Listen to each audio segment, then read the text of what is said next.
గత కొన్ని రోజులుగా మనం గమనిస్తే కొన్ని వైకాపా దాడులు జరుగుతున్నట్లుగా ఒక వరుసగా న్యూస్ వస్తున్నటువంటి పరిస్థితి, రోజుకొకటి క్యారీ చేస్తున్నాయి పత్రికలు. మొన్న ఎవరైతే గర్భిణి మీద దాడి చేశారనేటువంటి స్టేట్మెంట్ని మనం చూడడం జరిగింది. బహుశా దానివల్ల మనం దాని గురించి ఎక్కువగా రెగ్యులర్ కింద పక్కన పెడితే ఈరోజు మరొక వార్త కూడా దీనికి సంబంధించి ఒకటి క్యారీ అయింది. సో ఈ రోజుకొక దాడి ఫోకస్ అవ్వడాన్ని ఎలా చూద్దామంటారు? అది వాస్తవమా? వైకాపా దాడులు అంటారా? ఇప్పుడు దాడులు రెండు రకాలు సార్. ఒకటి వ్యక్తిగతమైనటువంటి దాడి, రెండోది రాజకీయపరమైనటువంటి దాడులు. సార్, వైపా కావచ్చు, వైసీపీ కావచ్చు, లేదా మరొక పార్టీ కావచ్చు, ఎవరైనా కానీ పార్టీ పరమైనటువంటి ఒక విధానపరమైనటువంటి దాడులు చేయాలని చెప్పేసి లేదా ఉద్రిక్తతను రెచ్చగొట్టాలనేటువంటి పద్ధతుల్లో చేసిన, లేకపోతే ఒక ఉదంతాన్ని తీసుకొని ఆ పేరుతోటి ప్రత్యర్థి పార్టీల మీద దాడులు చేసినా కానీ దాన్ని ఖండించాల్సిందే. ఎలాంటి మినహాయింపులు కూడా దానికి ఉండవు, ఏ పార్టీ చేసినా, వైసీపీ చేసినా ఇంకోటి చేసినా కానీ. కానీ ఇప్పుడు ఒక గర్భిణి మీద జరిగినటువంటి దాడిని దాన్ని మొత్తం వైసీపీకి ఆపాదించి దాన్ని ఒక విధానపరంగా వైసీపీ ఈ విధంగా గర్భిణీలందరి మీద దాడి చేస్తుంది అనేటువంటి పేరుతోటి మనం చర్చిస్తామా?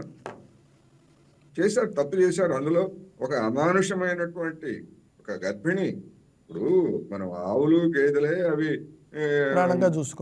క్యారీయింగ్ చేస్తున్నప్పుడు వాటిని కొట్టడానికో లేకపోతే గట్టిగా తిట్టడానికి కూడా మనకు చేతులు రావు.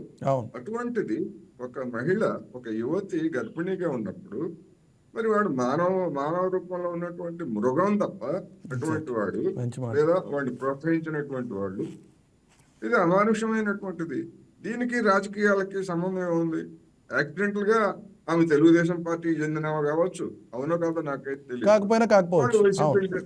వాళ్ళు వైసీపీకి చెందినటువంటి వాళ్ళు అనేటువంటిది మీడియాలో వచ్చినటువంటి వార్తలు. అందుకని అరెస్ట్ చేశారు, అయిపోయింది. కానీ దాని మొత్తం అసలు వైసీపీ అంతా ఇట్లాగే ఉంది అనేటువంటి పద్ధతుల్లో మనం చర్చించడానికైతే లేదా ఆ విధమైనటువంటి కన్క్లూజన్స్ కి అయితే రాకూడదు అనేది నా అభిప్రాయం. అలాంటి ఉదంతాలని అధికార యంత్రాంగం ఏమాత్రం సహించకూడదు, ఖచ్చితంగా దాన్ని తీసుకోవాలి. ఏమంటున్నానంటే చెప్పండి. ఆంధ్రప్రదేశ్ లో జరుగుతున్నటువంటి ఇంకా అనేక అంశాలు కూడా ఉన్నాయి. వాటన్నింటిని కూడా చర్చకు తీసుకోవాలనేది నేను ఈ సందర్భంగా చేయదలుచుకున్నా.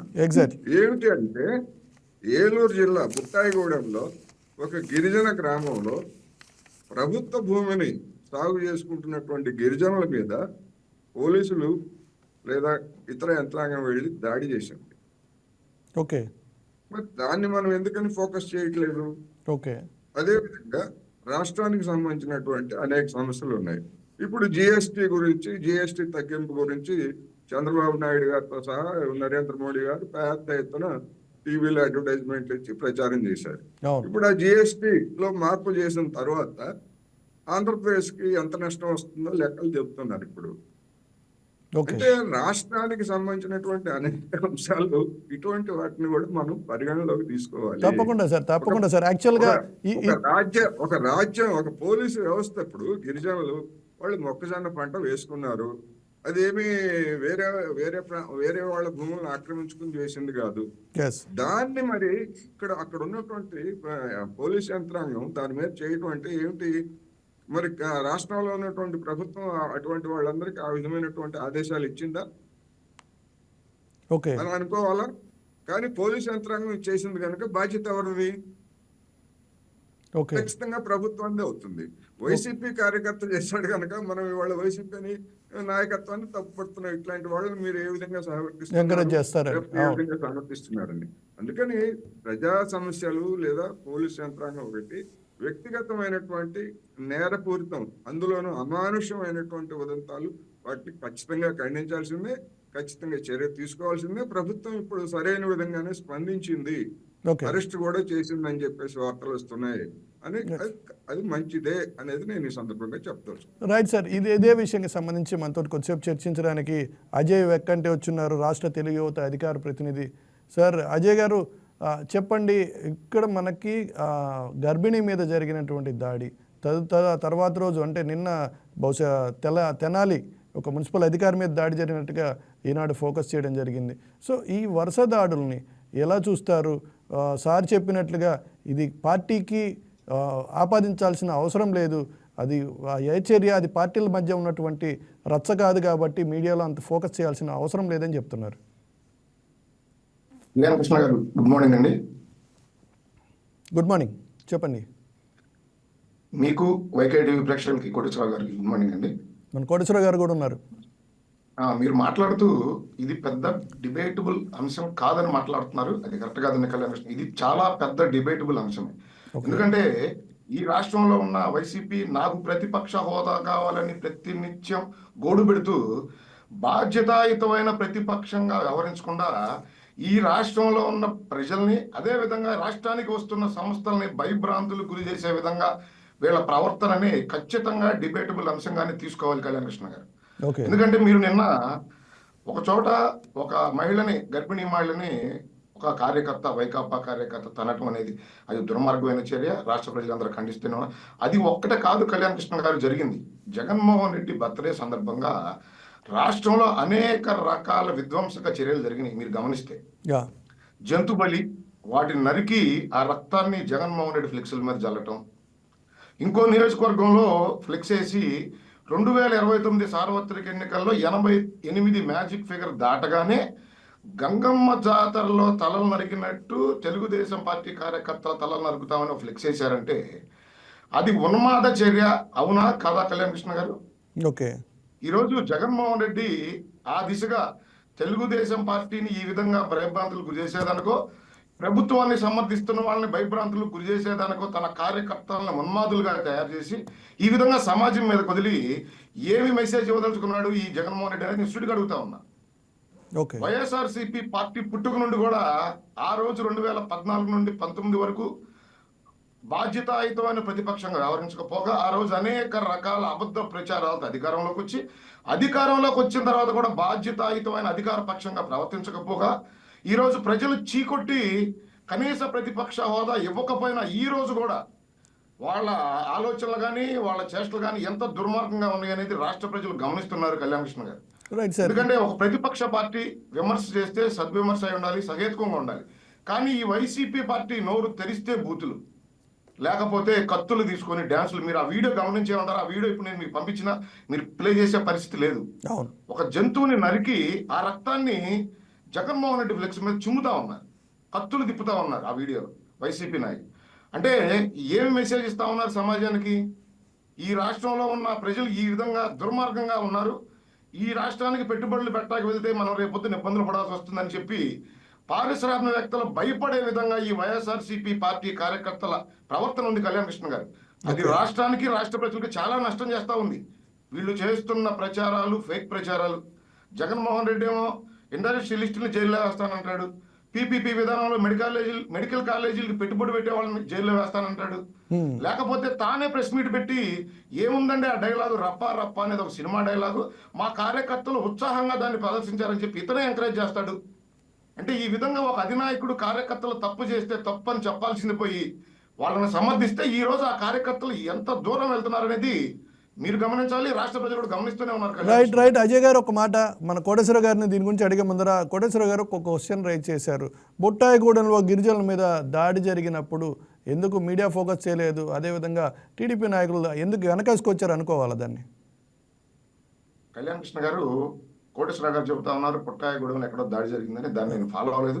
ఒకవేళ అది గనక దుర్మార్గం చర్య అయింది, ఒకవేళ పోలీస్ యంత్రాంగం కనుక వాళ్ళ మీద దాడి చేసి ఉంటే ఖచ్చితంగా ఖండించాల్సిన అంశమే.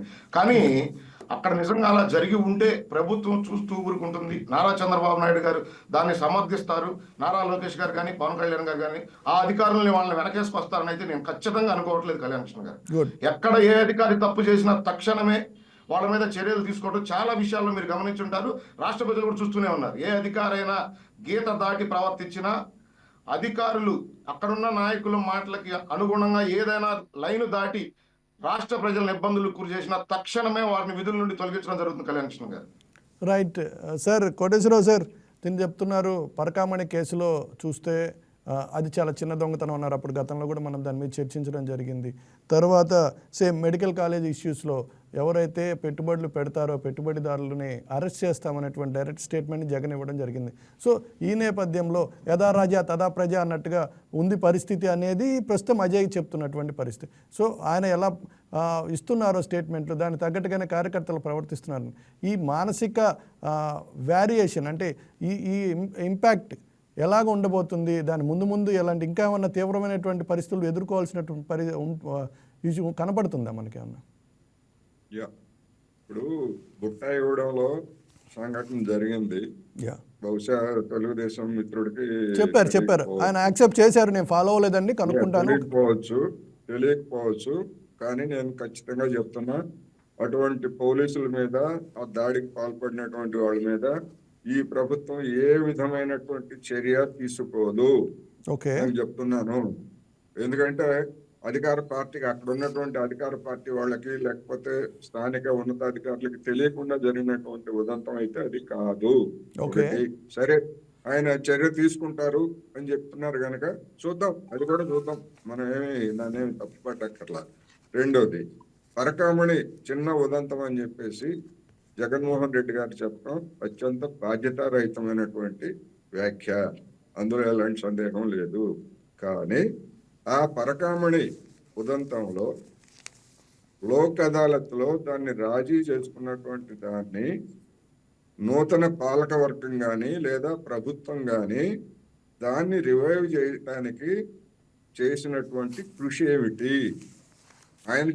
ఆయన చిన్న ఉదంతం అని చెప్పేసి ఆయన కామెంట్ చేస్తే అసలు వీళ్ళు పట్టించుకోలేదు. పాలక మండలి కానీ ప్రభుత్వం కానీ పట్టించుకోలేదు. శ్రీనివాసులు అనేటువంటి ఒక జర్నలిస్టు తన ప్రాణాలకు తెగించి అనేక మందికి ఫిర్యాదు చేసి అయినా ఫలితం లేకపోవడంతో హైకోర్టుకు వెళ్తే హైకోర్టు ఆ కేసును తీసుకున్న తర్వాత దాని గురించి మళ్ళా విచారణ ఇవన్నీ కూడా చేస్తున్నారు. మరి వీళ్ళ సంగతి ఏమిటి? మరి జగన్మోహన్ రెడ్డి గారు ఆ కామెంట్ చేయడం తప్పే. అంటే not only that one sir, అంటే ఇక్కడ కాన్సెప్ట్ ఏంటంటే పర్టికులర్ పరకామణి ఇష్యూ గురించి చెప్పడం లేదు అజయ్ గారు. అలాంటి స్టేట్మెంట్లు ఎవరైతే అధినేత ఇచ్చిన నేపథ్యంలో కింద కార్యకర్తలు అదే విధంగా ప్రవర్తించే ఛాన్స్ అధికంగా ఉంటుంది అనేటువంటి ఆందోళన కనపరుస్తుంది మనకి క్లియర్గా. సో ఆ స్టేట్మెంట్లు ఆ ఇంపాక్ట్ ఎలా ఉంటుంది ఆయన కార్యకర్తల మీద? డెఫినెట్ గా ఉంటది. ఎట్లా ఉంటదంటే, నేను జర్నలిస్ట్ గా లైఫ్ ప్రారంభించినటువంటి రోజుల్లో 1983లో ఎన్నికలు జరిగినప్పుడు పాజరికుప్పం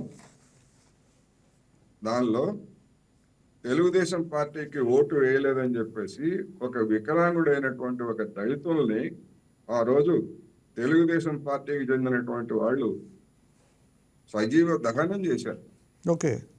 అది ఆ రోజు పెద్ద సంచలనం కలిగించింది. ఎందుకని ఆ విధమైనటువంటి చేసింది? మరి అక్కడ ఉన్నటువంటి తెలుగుదేశం పార్టీ వాళ్ళు ఎందుకని చేశారంటే ఆనాడు ఉన్నటువంటి వాతావరణంలో ఇక మనకు తిరుగులేదు, మనల్ని ధిక్కరిస్తారా, మనల్ని ధిక్కరించి మనకు వ్యతిరేకంగా ఓటేస్తారా అనేటువంటి ఒక దురహంకారం, కుల దురహంకారమా లేకపోతే పెత్తందారీ దురహంకారమా, అటువంటి ఉదంతం మరి అప్పుడు ఎందుకు జరిగింది? అప్పుడేమి ఈ విధమైనటువంటి పరిస్థితులు ఏమి లేవు. కానీ ఆ రోజు ఒక పెత్తందారీ దురహంకారం అనేటువంటిది, అంటే అధికారానికి దూరంగా దశాబ్దాలుగా ఉన్నటువంటి కళ్యాణ్ కృష్ణ గారు, మీరు అడుగుతున్న దానికి ఆ కోటేశ్వరరావు గారు చెప్పేదానికి అసలు ఏమైనా అర్థం ఉందా? చెప్పండి. మీరు చెప్పిన తెలుగుదేశం పార్టీ కూటమి ప్రభుత్వంపై భద్రత ప్రయత్నం తప్ప ఈ రోజు వైసీపీ కార్యకర్తలు తీరు విధంగా ఉంది. ఆ నాయకుడు ఒక్క నిమిషం అజయ్ గారు అక్కడెక్కడ ఎవరినో చంపారు. ఇప్పుడు జరుగుతున్నది ప్రస్తుతం జరుగుతున్న దాని మీద మాట్లాడండి అంటే పరకామణిలో ప్రభుత్వం చర్యలు తీసుకోలేదు, పరకామణిలో పట్టించుకోలేదు, పరకామణిలో టీటీడీ పాలక మండలి పట్టించుకోలేదు. పరకామణి విషయంలో కూటమి ప్రభుత్వం చర్యలు తీసుకుంది కాబట్టి దాంట్లో ఉన్న వాళ్ళందరూ ఒక్కొక్కరు జైలుకి వెళ్తా ఉన్నారు. ఏం తీసుకుంది చర్య? మీకు జరుగుతున్నదని చెప్పండి అంటే మీరు దాంట్లో తోకలు చూపించి ఎంతసేపు తెలుగుదేశం పార్టీ మీద కూటమి ప్రభుత్వం మీద నిందలేసే గోల తప్పితే మీరు ఇక్కడ జరుగుతున్నది ఏంటి? దాంట్లో ఏదైనా తప్పులు ఉంటే చెప్పండి, లేదా వైసీపీ పార్టీ చేస్తున్న తప్పు వాళ్ళు సరి చేసుకోవాలని చెప్పండి. దాని గురించి కళ్యాణ కృష్ణ గారు అడిగితే ఎప్పుడో నేను జర్నలిస్ట్ గా స్టార్ట్ అయినప్పుడు అప్పుడెప్పుడో ఎవరెవరో అజయ్ గారు చెప్పనండి చెప్పదలుచుకుంది ఉదాహరణ, లేదా తెలుగుదేశం పార్టీ మీద బుర్ర చల్లే ప్రయత్నం నేను ఖచ్చితంగా తీవ్రంగా ఖండిస్తాను కోటేశ్వరరావు గారు. అజయ్ గారు ఒక్క నిమిషం వారు ఒక ఉదాహరణ మాత్రం చెప్తున్నారు. మళ్ళీ కాదు కళ్యాణ కృష్ణ గారు, ఒక్క నిమిషం నాకు అర్థమైంది మీరు చెప్తుంది, నాకు అర్థమైంది. సార్ చెప్తుంది ఒక ఉదాహరణ తీసుకొని కమింగ్ బ్యాక్ నేను పుట్టక ముందు ఉదాహరణ చెబుతా ఉన్నాడు కోటేశ్వరరావు గారు. అది ఎప్పుడుది అంటే అప్పుడు తెలుగుదేశం చేసిన తప్ప ఇంకా ఆ తర్వాత ఏ కార్యకర్తనో ఏ కాంగ్రెస్ పార్టీనో ఇంకో పార్టీ ఎక్కడ, అది చెప్పాలి ఉదాహరణ. కోటేశ్వరరావు గారి సింగిల్ పాయింట్ ఎజెండా ఏంటంటే తెలుగుదేశం టార్గెట్ చేయాలి, లేదా కూటమి ప్రభుత్వం టార్గెట్ చేయాలి. కాదు ఒక జర్నలిస్ట్ గా ఒక్క నిమిషం అండి అజయ్ గారు, మీ పార్టీ వాళ్ళు ఏం చేసినా మీరు సమర్థించుకోవాలి అడ్డగోలుగా. మీ ఎజెండా అదే కాదు అజయ్ గారు.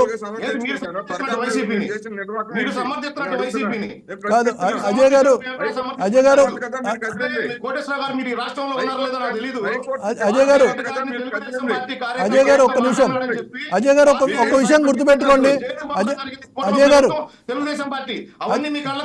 అజయ్ ఒక్క నిమిషం వినండి, ఒక్క నిమిషం వినండి అజయ్ గారు.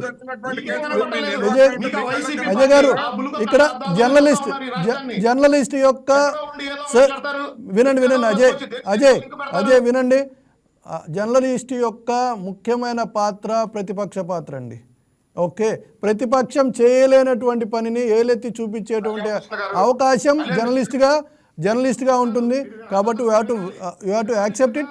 బట్ ఆయన కాదండి కోటేశ్వరరావు గారు ఒక పార్టీ కాదు. కాకపోతే ఓకే, ఇప్పుడు మీరేమంటారు? జర్నలిస్ట్ గా ప్రతిపక్ష పాత్ర అంటా ఉన్నారు. నేను అడుగుతా ఉన్నా కోటేశ్వరరావు గారిని, ఈ రోజు మీరు తీసుకున్న అంశం వైసీపీ కార్యకర్తలు ప్రవర్తిస్తున్న తీరు, వాళ్ళని సమర్థిస్తూ వాళ్ళని రెచ్చగొడుతూ వాళ్ళని ఉన్మాదులుగా తయారు చేస్తున్న జగన్మోహన్ రెడ్డి ప్రవర్తన మార్చుకోవాలా లేదా? దాని గురించి మీరు జర్నలిస్ట్ సరే మీరు ప్రశ్న అడిగారు అజయ్ మీరు స్ట్రైట్ క్వశ్చన్ అడిగారు. అజయ్ వినండి ఒక్క నిమిషం, మీరు డైరెక్ట్ క్వశ్చన్ అడిగారు కోటేశ్వర గారు అని చెప్తున్నారు. సార్ వాళ్ళని ఉన్మాదులుగా మారుస్తున్నారు అనేటువంటి ఆరోపణ అని చెప్తున్నారు. దాని గురించి చెప్పండి సార్. ఉన్మాదులుగా ఎవరు మార్చినా తప్పే, వైసీపీ మార్చినా తప్పే. వనజాక్షి మీద దాడి చేశారు. ఎవరు ఉన్మాదులుగా మారిస్తే దాడి చేశారు? ఏలూరు దగ్గర ఓకే తహసీల్దార్ ఎవరు ఉన్మాదులుగా మార్చారు? నీరుకొండలో రైట్ సార్, ఇక్కడ దాడి గురించి మనకి చర్చ జరుగుతుంది. ఒక్క నిమిషం, మనకి జనసేన నాయకులు ఉన్నారు. ఆయన సుమన్ బాబు గారు, తిరుపతి జిల్లా జనరల్ సెక్రటరీ. ఒక్క నిమిషం అండి, ఒక పాజిటివ్ వేకి వెళ్దాం ఈ వైబ్స్ నుంచి. సార్ సుమన్ బాబు గారు, ఇప్పటం సంఘటన గురించి మీరేం చెప్తారు? ఈరోజు ఇంతకీ పవన్ కళ్యాణ్ గారు ఇప్పటం వెళ్తున్నారా? ఎవరైతే బాధితురాలని కలుస్తున్నారా? వెళ్తున్నారు సార్. ఓకే, గతంలో హలో చెప్పండి, వినపడుతుంది సుమన్ గారు చెప్పండి. సార్ గతంలో మేము ఇప్పటం గ్రామంలో మా పార్టీ ఆవిర్భావ దినోత్సవం రోజు ఒక భారీ బహిరంగ సభని పెట్టాలని నిర్ణయించుకున్నప్పుడు గత వైసీపీ ప్రభుత్వంలో ఆ జనసేన పార్టీ వాళ్ళకి మీరు స్థలాన్ని ఇవ్వకూడదని అక్కడ స్థానిక రైతులకు అక్కడ ఉండే వైసీపీ పెద్దలు కొంతమంది వాళ్ళని బెదిరించడం జరిగింది. ఓకే, వాళ్ళు వైసీపీ బెదిరించినప్పటికీ కూడా వాళ్ళు మా జనసేనకి మా నాయకుడు పవన్ కళ్యాణ్ గారి ఆశయ సిద్ధాంతాలు నచ్చి నీతి నిజాయితీ పరుడు, మానవతావాది, దేశభక్తుడు అయినటువంటి పవన్ కళ్యాణ్ గారికి ఒక సభ పెట్టుకునేదానికి మనం ఎందుకు స్థలం కేటాయించకూడదనే ఉద్దేశంతో వాళ్ళు స్థలాన్ని కేటాయించారు. మా సభ కూడా బాగా సక్సెస్ అయిందండి, సంతోషం. అయితే మేము మమ్మల్ని ధిక్కరించి మీరు స్థలం ఎలాగిస్తారంటే ఆ సభలో ప్రభుత్వ వ్యతిరేక ఓటును చీలనివ్వను అని ఒక పవన్ కళ్యాణ్ గారు ఒక స్టేట్మెంట్ ఇచ్చారండి. ఓకే, ఆ స్టేట్మెంట్ తో వాళ్ళు జీర్ణించుకోలేక అది ఏం చేయాలో అర్థం కాక అక్కడ స్థానికంగా రైతులు స్థలం కేటాయించిన రైతులపై వాళ్ళు కక్ష కట్టి రోడ్డు వెడల్పు చేయాలి అనే సాగుతో అక్కడ ట్రాక్టర్ పోయేదని కూడా ఉండదండి. ఓకే. ట్రాక్టర్ చిన్న కనీసం టౌన్ బస్సు కూడా పోదండి ఆ ఊరికి. ఓకే. అటువంటి ఏరియాకి 150 ఫీట్ రోడ్ వెడల్పు చేయాలి. ట్రాక్టర్లు తిరగవంటారా? కాదండి, ట్రాక్టర్లు వెళ్ళలేవు అంటే రోడ్డు వెడల్పు చేయాల్సిన అవసరం ఉంటుంది. ట్రాక్టర్లే తిరగవంటే మీరు చెప్పేది గ్రామం సార్, ట్రాక్టర్లు ఎద్దుల బండ్లు వెళ్లే గ్రామం అది. ఓకే. దాంట్లో 150 ఫీట్ రోడ్ చేయాలి, హైవే వేయాలని, ఆడ రోడ్లన్నీ వాళ్ళ ఇళ్ళని వెడల్పు చేయాలనే సాగుతో పగలగొట్టేసి ధ్వంసం చేశారు సార్. భయభ్రాంతులకు గురి చేశారండి గ్రామస్తులను. ఓకే. ఆ రైతులను ఎవరైతే ఉన్నారో మాకు స్థలం కేటాయించిన రైతులను అప్పుడు పక్క రోజు పవన్ కళ్యాణ్ గారు పరామర్శించి వాళ్ళకి ధైర్యం చెప్పి ఆ నష్టపోయిన వాళ్ళకి ప్రతి ఇంటికి ₹1,00,000 చొప్పున ఆర్థిక సాయం అందించి వాళ్ళకి భరోసాని కల్పించారు, అండగా నిలబడ్డారు. ఆ రోజు మాట ఇచ్చారండి, నేను ప్రభుత్వంలో మేము రానున్న రోజుల్లో మేము మన ప్రభుత్వాన్ని స్థాపించబోతున్నాం, ప్రభుత్వం వచ్చిన తరువాత మళ్ళీ మీకు వచ్చి మీకు ఏదైనా మీ గ్రామానికి నేను మంచి చేస్తానని ఒక హామీ ఇచ్చారు. ఇప్పుడు వెళ్తున్నారు. అదే సభ సక్సెస్ అయినందుకు ఆ రైతులకి ఆయన ఒక ₹50 లక్షల పంచాయతీకి ఆ రోజు ఇవ్వడం కూడా జరిగిందండి. ఓకే. ఇప్పుడు ఈ రోజు కార్యక్రమం ఏమి ఉండబోతుంది సార్? ఈ రోజు ఏం చేయొచ్చు? పవన్ కళ్యాణ్ గారు ఏమైనా ఎజెండా ఉందా, లేదా వెళ్ళి వచ్చేంత వరకు ఏం తెలీదా సార్? పంచాయతీకి సంబంధించిన శాఖ ఉప ముఖ్యమంత్రి గారి చేతిలో ఉంది. అది పంచాయతీకి సంబంధించింది.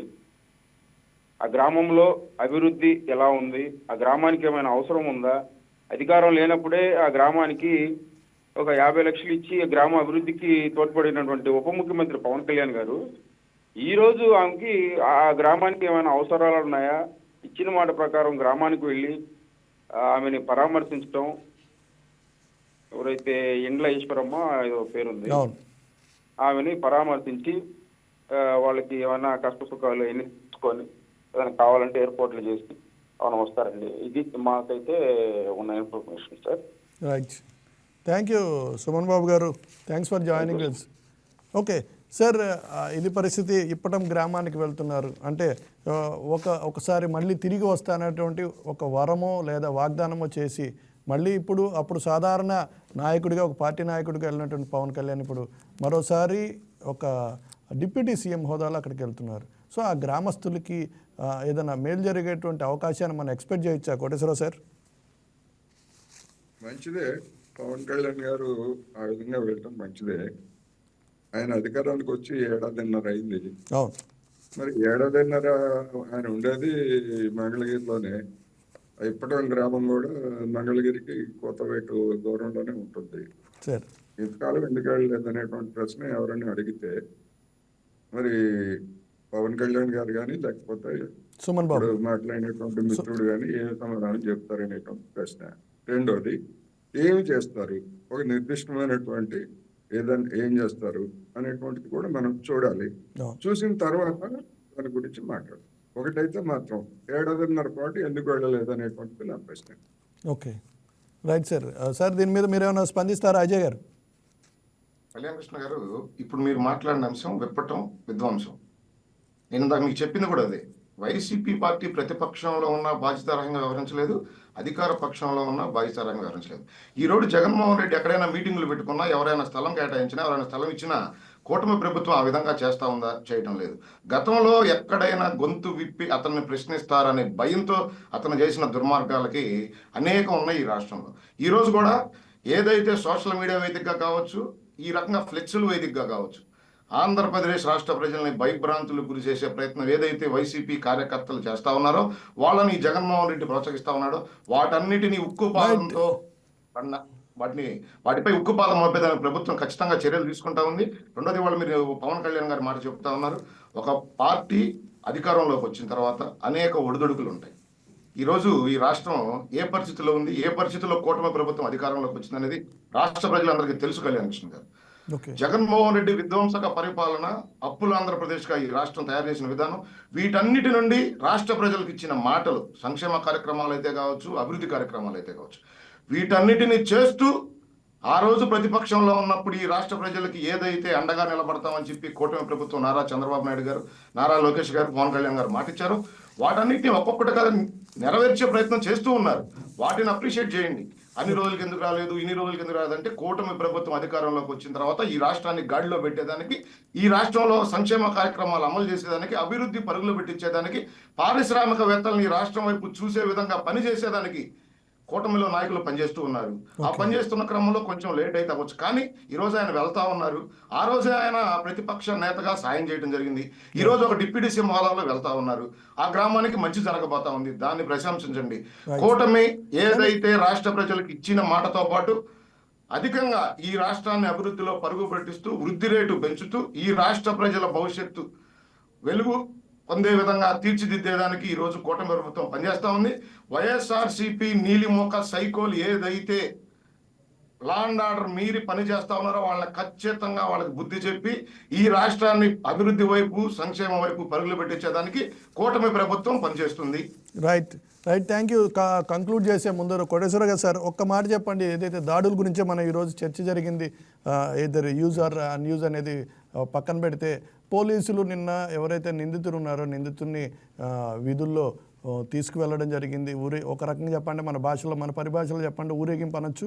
సో అతను తీసుకెళ్లడాన్ని ప్రజల్లో ధైర్యం చూపించడం కోసం అని అనుకోవచ్చా? పోలీసుల ఉత్సాహం అనుకోవచ్చు.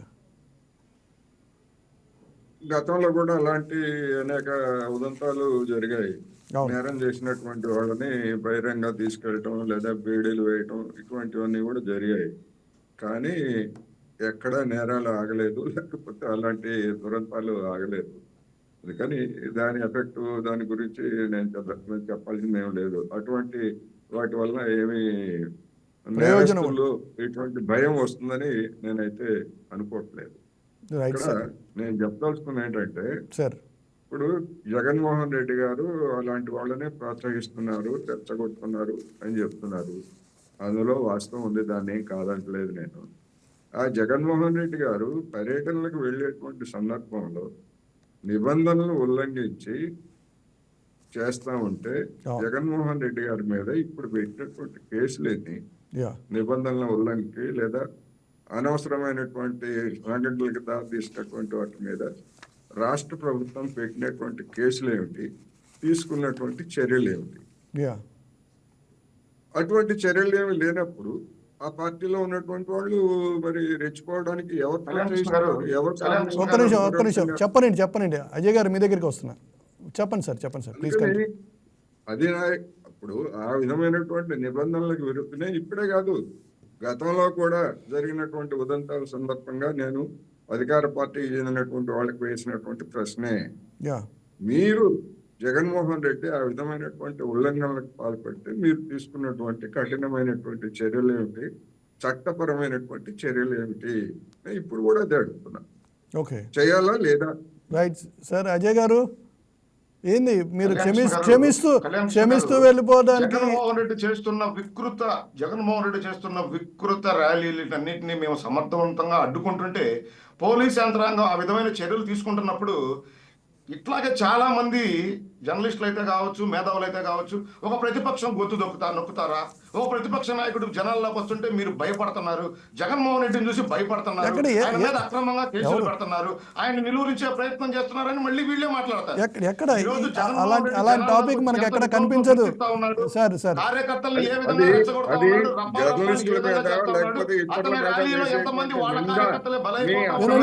అలాంటి అజయ్ గారు అజయ్ ఒక్క విషయం చెప్తున్నా. అజయ్ ఒక విషయం I would like to say. Ajay ఒక్క విషయం చెప్తున్నా. అజయ్ ఒక్క నిమిషం I would like to say one thing. Ajay వినండి, మీరు ఆరోపణ చేసేటప్పుడు ఒక పత్రిక అయితే ఆ పత్రిక గురించి మాట్లాడండి, అంతేగాని అందరు జర్నలిస్ట్ అనేటువంటి మాటను మాత్రం అది సరైనటువంటి స్టేట్మెంట్ కాదు. ఎందుకంటే ఎవరు కూడా జగన్మోహన్ రెడ్డిని కప్పిపుచ్చుకోవడానికి, మీ చేతకంతనాన్ని కప్పిపుచ్చుకోవడానికి జర్నలిస్టుల మీద, ఇతరుల మీద నింద ఎందుకు వేస్తారు? మీకు ఎవరు అవుతుంది? లేదండి. మీరు అజయ్ ఒక్క విషయం, ఒక పర్టికులర్ పేపర్లో ఎవరో జర్నలిస్ట్ ఒకరు రాస్తే ఆ పర్టికులర్ పరిస్థితిని గురించి మీరు మాట్లాడచ్చు, కానీ అందరికీ దాన్ని ఆపాదించడం సరైన పద్ధతి కాదు. ఓకే, బట్ ఇక్కడ మీకు సూటి ప్రశ్న ఏంటంటే, రైట్, మీరు అన్నారు ఒక్క నిమిషం, సరే మీరు టాపిక్ డైవర్ట్ అవ్వడం కాదు. మీరు ఒక అధికార ప్రతినిధిగా మీ ప్రభుత్వానికి మీరు ఈ క్వశ్చన్కి సంబంధించి ఎలాంటి సందేశాన్ని తీసుకెళ్ళి అందిస్తారు? మీ ద్వారా జరగబోయేటువంటి న్యాయం ఏంటి అది చెప్పండి. అంటే జగన్మోహన్ రెడ్డి గారు, సార్ అడిగింది ఏంటంటే, జగన్మోహన్ రెడ్డి వచ్చినప్పుడు జరిగినటువంటి ఆందోళన, అంటే 10 మందికి పర్మిషన్ ఇస్తే 10,000 మంది లేదా 10 లక్షల మంది రావటం అనే దానికి సంబంధించి కానీ, లేదా ఆ సందర్భాల్లో జరిగినటువంటి తొక్కిసలాట్లో మృతులకు సంబంధించి కానీ, వినండి దానికి సంబంధించి జగన్మోహన్ రెడ్డి ఆ విధమైన ర్యాలీలు పర్మిషన్ లేని చోట అతను బహిరంగ సభలు పెట్టినప్పుడు ఖచ్చితంగా కూటమి ప్రభుత్వం అనేక చర్యలు తీసుకోవడం జరిగింది. వాళ్ళ మంత్రులు కేసులు నమోదు చేయడం జరిగింది. వాళ్ళ కార్యకర్తలు ఎవరైతే పరిధి దాటి ప్రవర్తించి ప్రజలకు ఇబ్బంది కలిగే విధంగా పనిచేశారో వాళ్ళందరినీ కేసులు పెట్టి జైలుకు పంపడం జరిగింది. ఆ రోజున ఇలాగే చాలా మంది వైసీపీ సపోర్టర్స్ కావచ్చు, కొంత ఛానల్స్, యూట్యూబ్ ఛానల్స్ కావచ్చు, సాక్షి మీడియా కావచ్చు, ఈ రోజు వైసీపీని సమర్థిస్తున్న కొన్ని ఛానల్స్ కావచ్చు, మీడియా ముందుకు వచ్చి జగన్మోహన్ రెడ్డి జనాల్లోకి వస్తుంటే జగన్మోహన్ రెడ్డికి వస్తున్న జనాదరణ చూసి కూటమి ప్రభుత్వం భయభ్రాంతులకు గురయ్యి ఆయన మీద అక్రమ కేసులు పెడుతుందని చెప్పి మాట్లాడటం జరిగింది. నిజమా కాదా? నేను కానీ కోటేశ్వరరావు గారు కానీ అడుగుతుంది అదే. జనరల్ స్టేట్మెంట్లు ఇవ్వద్దు. అదే బై మిస్టేక్ అండి. కోటేశ్వరరావు గారు, మీరు జనరల్ స్టేట్మెంట్లు పాస్ చేస్తా ఉన్నారు. మేము జగన్మోహన్ రెడ్డి చేస్తున్న పరిధి దాటి, ప్రభుత్వం పరిధి దాటో లేదా నిబంధనలు దాటి చేస్తున్న ప్రతి ర్యాలీ మీద, అక్కడ నిర్వహించిన ప్రతి నాయకుడి మీద కేసులు నమోదు చేయడం జరిగింది. ప్రభుత్వం ఆ విధమైన నెక్స్ట్ డిబేట్ లో అజయ్ గారు, నెక్స్ట్ డిబేట్ లో పరిధి దాటి ఎవరు ప్రయత్నించినా వాళ్ళ మీద కఠిన చర్యలు ఉంటాయి. ఆ దిశగానే కూటమి ప్రభుత్వం పనిచేస్తా ఉంది. అజయ్ గారు ఒకటి అజయ్ గారు, నెక్స్ట్ టైం డిబేట్ కి మీరు ఆ డీటెయిల్స్ తో వస్తారని ఆశిస్తున్నా. ఏ కేసులో, ఏ యాక్సిడెంట్ ఇష్యూలో, ఏ ఇష్యూలో ఎంతమంది మీద కేసు నమోదు చేశారు, ఎన్ని అరెస్ట్ చేశారు అనేటువంటి విషయంతో మీరు నెక్స్ట్ టైం చెప్పడం జరుగుతుంది. సత్తనపల్లి వచ్చి జగన్మోహన్ రెడ్డి చేసిన వికృత ర్యాలీ మీద, విడుదల రజనీ గారి మీద, అంబటి రాంబాబు గారి మీద, అప్పిరెడ్డి గారి మీద, ఇలా వాళ్ళ విద్యార్థి విభాగం నాయకుల మీద సత్తనపల్లిలో కేసులు నమోదు చేయడం జరిగింది. ఈ రోజు కూడా వాళ్ళు జరుగుతా ఉంది. జరిగింది. నేను మీకు సాక్ష్యాలతో చెప్తా ఉన్నాను. జగన్మోహన్ రెడ్డిని ఎందుకు ఎక్స్క్యూజ్ చేశారంటారు? అవినాష్ కావచ్చు, స్టేషన్ కు వచ్చి వాళ్ళు సమాధానాలు చెప్పుకోవాల్సిన పరిస్థితి ఏర్పడింది. ప్రభుత్వం వారి మీద చర్యలు తీసుకొని కేసులు నమోదు చేస్తేనే. కాదండి అజయ్ ఇక్కడ ఒక మాట చెప్పండి. సార్ డైరెక్ట్ సూటికి ఒక మాట అడిగారు. మనం కంక్లూడ్ చేసే టైం అయింది, మనకి ర్యాకెట్ లాంచ్ ఉంది కాబట్టి లెట్స్ కంక్లూడ్ దిస్ వన్. అయితే ఇక్కడ ఫైనల్గా ఒక మాట చెప్పండి. సార్ ఒక మాట అడిగారు, why you are excusing mister Jaganmohan Reddy అని అడుగుతున్నారు. జగన్మోహన్ రెడ్డి మీద ఎందుకు కేసు పెట్టారని పెట్టలేదా అని ఎందుకు పెట్టలేదని అడుగుతున్నారు. సార్ సూటిగా అడుగుతున్నారు కోటేశ్వరరావు గారు. మీకు తెలియజేయడం జరుగుతూ ఉంది. జగన్మోహన్ రెడ్డి గారికి నిబంధనలు ఉల్లంఘించిన కారణంగా అనేక రకాల సభలు ఏదైతే నిర్వహించారో వాటన్నిటికి సంబంధించి 41 నోటీసులు ఇవ్వడం జరిగింది. వాళ్ళ నాయకుల మీద కేసులు నమోదు చేయడం జరిగింది. వాళ్ళ నాయకులు కోర్టుల చుట్టూ, స్టేషన్ల చుట్టూ తిరుగుతా ఉన్నారు.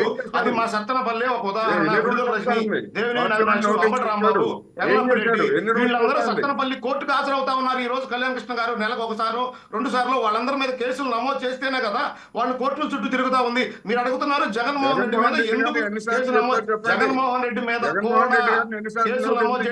ఆయన కూడా ముద్దాయిగా చేరుస్తూ గుంటూరు మిర్చాటి విషయం అయితే కావచ్చు, ఎక్కడ ఆయన నిబంధనలు ఉల్లంఘించి ఆయన ర్యాలీలు నిర్వహించినా, సభలో పెట్టినా జగన్మోహన్ రెడ్డి గారి మీద కూడా కేసులు నమోదు చేయడం జరిగింది.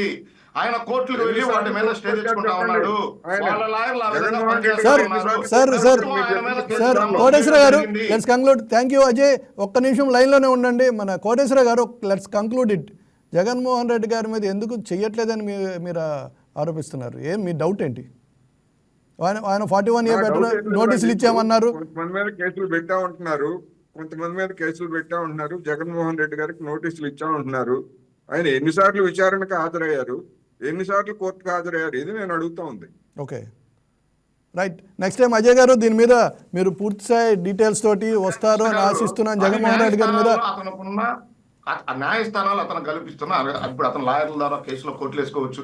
ఆయన కోడి కత్తి కేసులోనే ఎటువంటి ఒక్కసారి మరి మళ్ళా కోర్టు కోడి హాజరు కత్తి కాకుండా అంటారేంటి? సాక్ష్యం చెప్పిన పరిస్థితులు ఉన్నాయి. మళ్ళా కోడి దానికి కత్తి మీరు మమ్మల్ని అంటారంటే ప్రశ్నిస్తారు, మీరు అసందర్భంగా కోర్టును మాట్లాడుతున్నారు. ప్రశ్నించారు.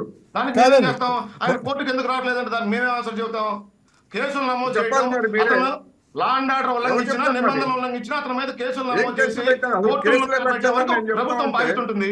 ఆయన కోర్టుకు ఎందుకు రావట్లేదు, కోర్టుకు ఎందుకు పిలవట్లేదంటే దానికి నేనే సమాధానం చెప్పాలి. ఎవరు చెప్పాలి మరి? ఎవరు చెప్పాలి ఒక- మరి? ఒక అధికార ప్రతినిధిగా ప్రశ్నించండి.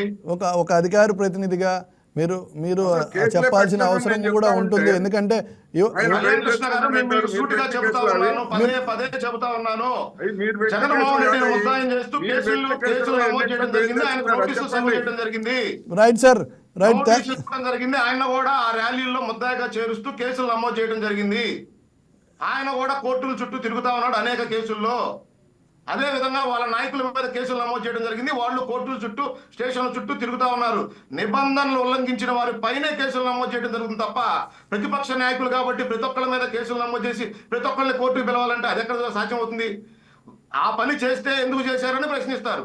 ఆ పని మేము ఎవరు చట్టబద్ధంగా, అదే న్యాయబద్ధంగా నేను చేస్తున్నామంటే ఎవరు మీకు ఇంత లేట్ అవుతుంది దేనికని ప్రశ్నిస్తారు.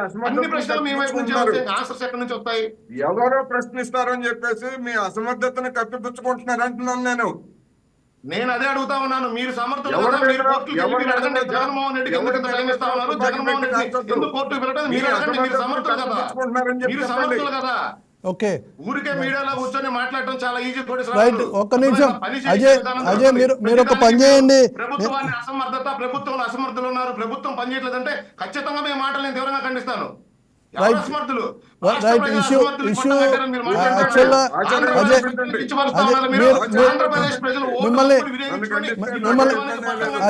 అజయ్ మీ ప్రభుత్వాన్ని okay sir right Ajay thank you very much.